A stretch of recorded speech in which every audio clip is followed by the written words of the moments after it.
is still winter, which means many people have put out their bird feeders. So joining us today with some common backyard birds to keep an eye out for, as well as tips to best help your feathered friends this time of the year, we welcome back the author of Look at That Bird, Karen DeWitz. It's so nice to see you. It's great to be back. Thanks for having me. So we can still see some really beautiful birds even in the winter season right in our backyards. Absolutely. And in fact, birds are probably easier to see in the winter because there are no leaves to hide in. Sure. They aren't as brightly colored. They tend to go a little bit duller when it's not mating season, but there are definitely lots of birds around. Well, and if you have your feeder out, they are probably ripe to come visit your backyard too, right? Absolutely. That's one of the ways to bring them into the yard. But I've been thinking about bird feeding lately in light of all the news about the bird flu that's going around kind of the flocks of chickens and ducks and things like that. As of right now, the bird powers that be have not recommended to take down your bird feeders. Okay, so it's safe to have them. Feed, okay. Unless you have a flock of chickens, in which case they actually do recommend not to feed wild birds. That makes sense, yeah. They can get the bird flu, but they don't pass it along nearly as easily as chickens. If you happen to see a sick bird in your yard, which means they're looking a little down, maybe they let you get really close, they might have a rash of some kind or little growths, that indicates it's time to not touch the bird, and you need to take down your bird feeders, wash them in a bleach and water solution, and then let them stay down for 2 weeks to give the birds a chance to kind of dissipate. And then you can put it back up and just bring some birds to your yard, feed it. It doesn't keep them from migrating. You don't have to worry about that. They're going to migrate based on what time of year it is, regardless of what you do, but it can give them a little extra food when their food is hidden. A little snack along the way. Yeah, a little snack when the food's It's good to know low. that we can still safely feed the birds and contribute to their health and safety and not make things harder on them this time of year. Exactly. And tell me about this prop that you've brought for us. This can be helpful. This is awesome. This is another way to be helpful to birds. One of the birds that we can see around here a lot right now is an Anna's hummingbird. We get a year-round hummingbird here. And I've talked about them on this show before.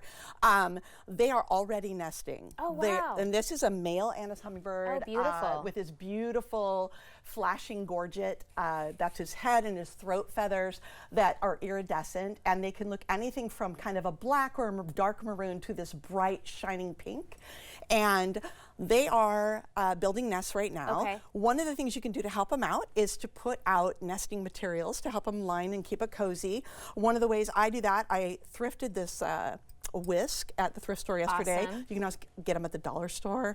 And I filled it with raw cotton. A lot of people think that unfortunately, there are people who put out human hair or yarn or things like that. That's not a good idea to put out for birds because it's long and thin and can wind around their feet. So anything that shape, not a good idea. We're thinking natural. We're thinking no pesticides. So your pet hair only works if you don't put flea treatment on your pet. That makes sense. And then do you just hang this out somewhere? Yeah, you just put a ribbon on it, hang it from anything in your yard. I'm sorry, I'm putting it out to the side. Hang it from anything in your yard. And they can use, and I got this cotton stuff from the Backyard Bird Store. Oh, awesome. Easy. Locally. Now, what about worrying about winter weather in terms of things getting icy, especially for those really delicate little hummingbirds? Absolutely. One of the things that'll happen in the really cold mornings is that your hummingbird feeder water will freeze. A lot of people online, a lot of people in the world have very sophisticated solutions. They have heaters, or they'll wrap them with old Christmas lights that warm it up. Personally, my solution is I have more than one feeder. And I bring one inside, and then I switch it out, and I put out a thawed one for them, and they can drink out of that. Sometimes the easiest solution works for me. Makes the most sense. And if you don't have the perfect situation to have a backyard bird feeder in your actual property, there are great places that we can go locally too, right? Oh, absolutely. And yes, all of Portland is a great bird watching solution. But if you want to stay cozy in your car, one of the really cool places to go is up in Ridgefield, Washington. There is a National Wildlife Reserve that has a car route that you stay in your car.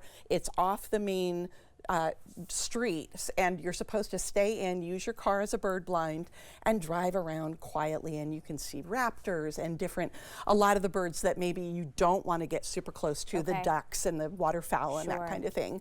What a great right idea. now. You have some ideas for us on some common birds that we can see right now with a couple of minutes left. A couple of chickadees we should start with. These photos are so great. Oh, I look at love these guys. chickadees.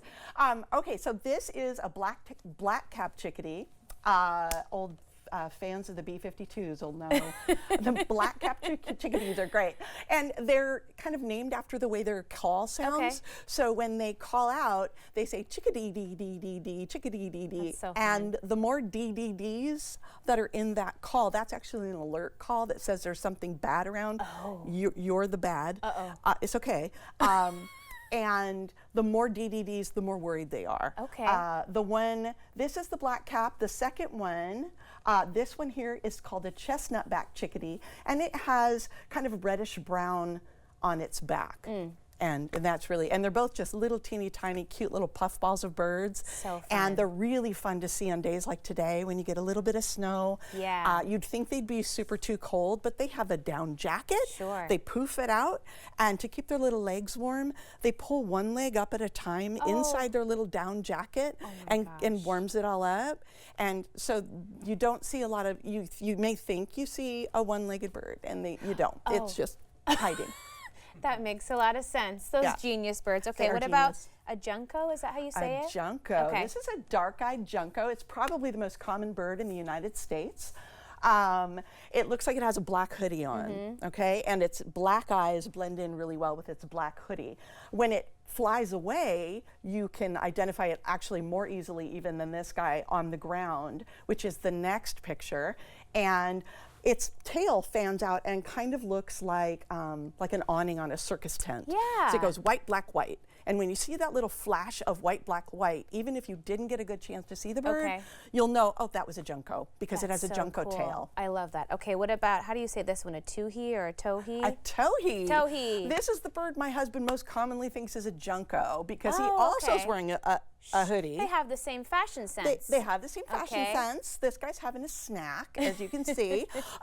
But the really obvious thing, first of all, this one is about twice as big, or 1.5 times as big as a junco. This one has bright red eyes. I don't know if you can see on the picture, but its eyes are seriously bright red. And the spots on the sides are part of its full name, which is a spotted towhee. But if you learned birding from your grandparents, they would have called this guy a rufous-sided towhee because of the red on the sides, and they're fine.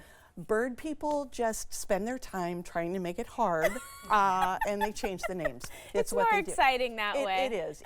It keeps you on your toes, and don't get too hung up on what they're called. Drama in the bird watching community. I love it. We do that. Thank you so much. Great to see you. Love being here. Thank you. Okay, Karen's book again is Look at That Bird, and we'll have more information on our website at katu.com. We'll be right back with more Afternoon Live right after this.